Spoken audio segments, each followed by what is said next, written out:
नमस्कार। तो हम बात कर रहे थे किस तरह से ईस्ट इंडिया कंपनी जो यहाँ ट्रेड करने आई थी, टेरिटरी ग्रैब करती गई और फिर एक दिन रूलर बन गई। हम बात कर रहे थे कि किस तरह से कंपनी ने एक्सपेंशन किया। कंपनी ने अपने एक्सपेंशन के लिए वॉर और एनेक्सेशन के अलावा subsidiary alliance, claim to paramountcy and doctrine of lapse, अलग अलग पॉलिसीज का सहारा लिया।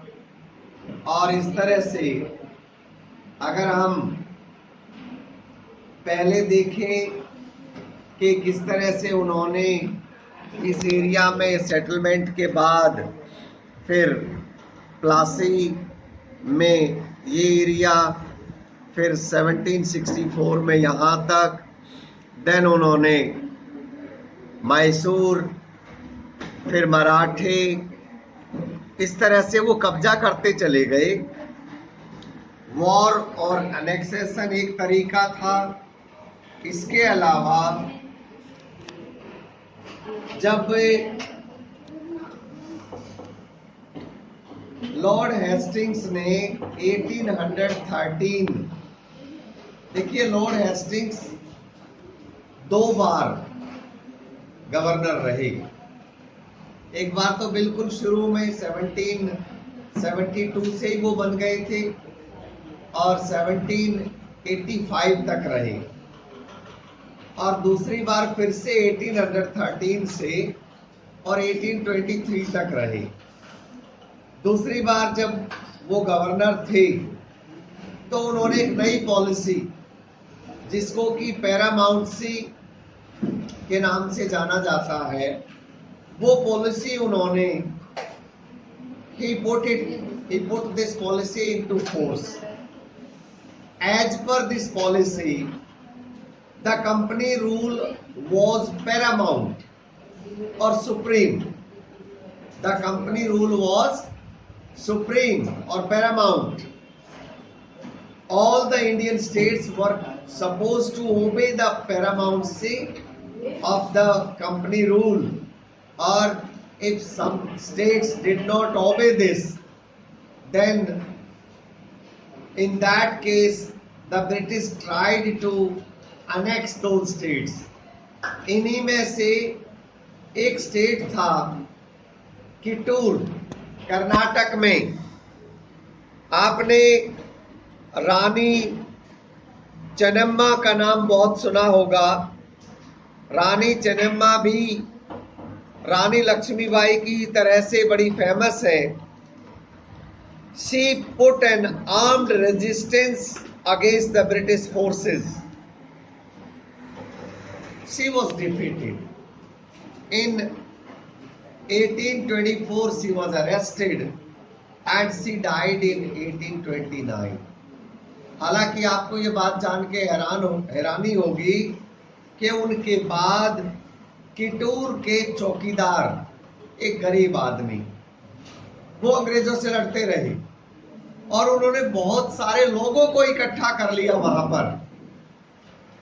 बहुत सारे लोगों को इकट्ठा करके और वो अंग्रेजों से लड़ते रहे और आखिर में ये पकड़े गए और 1830 में इनको फांसी दी गई। अनेक्सेशन ऑफ पंजाब की भी हम बात कर लेते हैं। देखिए, आपको मैंने ध्यान दिलवाया था कि अंग्रेजों ने ये एरिया पूरा, ये और ये, इस पे तो उन्होंने अपना इन्फ्लुएंस कर लिया था। दे स्टार्टेड रूलिंग डायरेक्टली और इनडायरेक्टली। लेकिन जब हम बात करें नॉर्थ वेस्ट फ्रंटियर्स की, तो इधर से अंग्रेज बहुत डरते थे। अब रसिया का इन्फ्लुएंस बहुत बढ़ने लगा था। Russia had become a powerful force, और अंग्रेजों को ये डर लगता था कि नॉर्थ वेस्ट की तरफ से रसिया अटैक करेगा। तो इस तरह से they wanted to occupy Afghanistan, and this complete area they wanted to occupy so that they could force the Russian forces on the back foot here.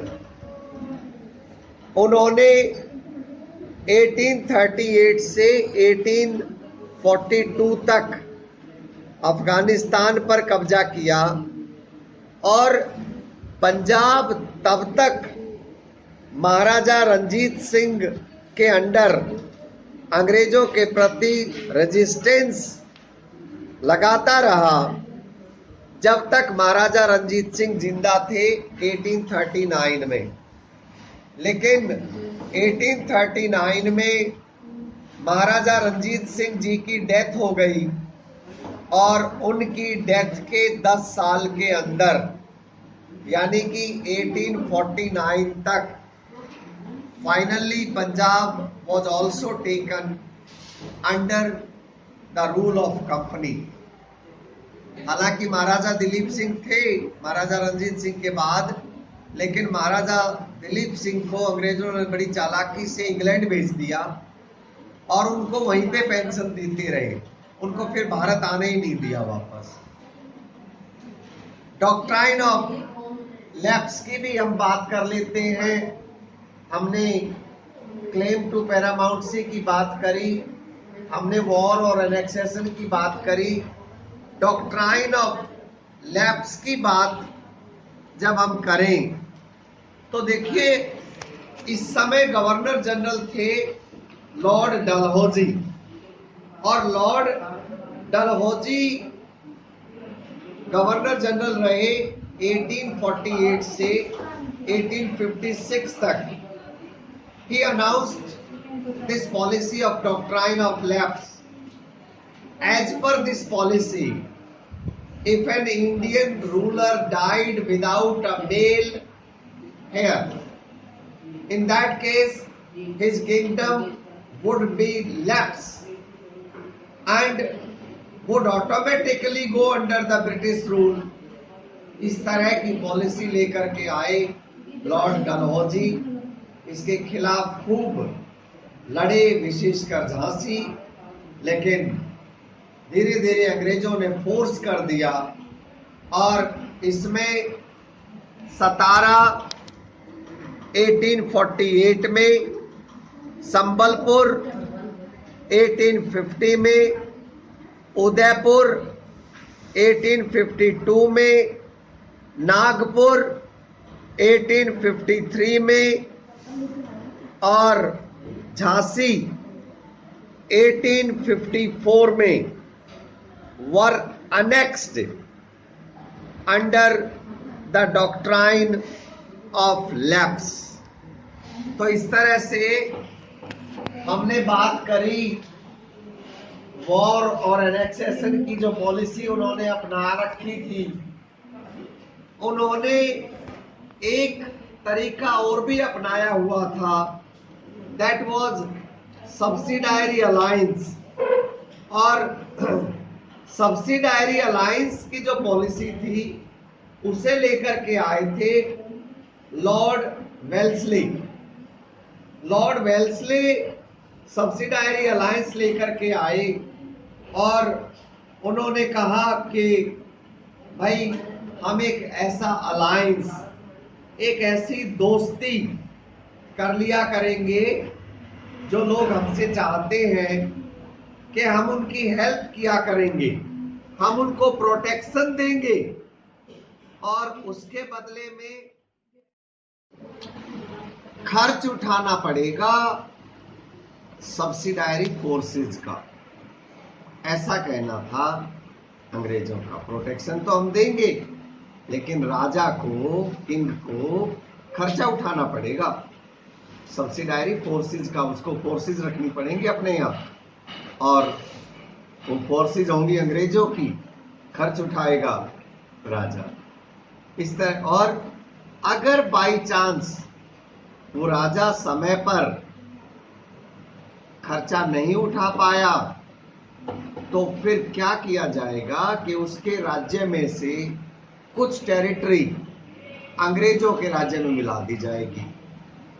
और इस तरह से many territories from Awadh and Hyderabad, याद कीजिए अवध को बफर स्टेट बना के रखा था उन्होंने, और हैदराबाद का निजाम को भी वो दोस्ती बताते थे, दोस्त है हमारा। तो अवध और हैदराबाद को उन्होंने सब्सिडायरी अलायंस तो जरूर कर रखा था, पर बहुत सारी टेरिटरी उनकी समय समय पे इसीलिए अपने राज्य में मिला ली, बोले भाई आप समय पर खर्चा नहीं उठा पाए हमारी फोर्सेज का, तो फिर कुछ टेरिटरी दे दो। इस तरह से बहुत सारे राज्यों को उन्होंने उनकी टेरिटरीज को इस तरह से भी मिलाया। तो मैं एक बार ये वीडियो का समापन करने से पहले एक बार फिर याद दिला दूं कि अंग्रेजों ने जो हमारी टेरिटरी छीनी वो 4 तरीके से छीनी। उन्होंने वॉर और एनेक्सेशन का तरीका अपनाया, उन्होंने सब्सिडायरी अलायंस का तरीका अपनाया, उन्होंने क्लेम टू पैरामाउंसी की बात करी और डॉक्ट्राइन ऑफ लैप्स की भी बात करी। मैं आपको ये भी बता चुका हूं कि वॉर और एनेक्सेशन तो पूरे पीरियड में चलता ही रहा। ये सब्सिडायरी अलायंस जो था इसको लेकर आए थे वेल्सली, और क्लेम टू पैरामाउंसी इसको वॉरेन हेस्टिंग्स लेकर के आए, और डॉक्ट्राइन ऑफ लैप्स को डलहौजी लेकर के आए। एक बार फिर से आप इस वीडियो को अच्छे से देखिएगा और 2 बार कम से कम read the text. I'll be sending you some questions also. Please keep revising, keep doing all the exercises, and thanks for joining.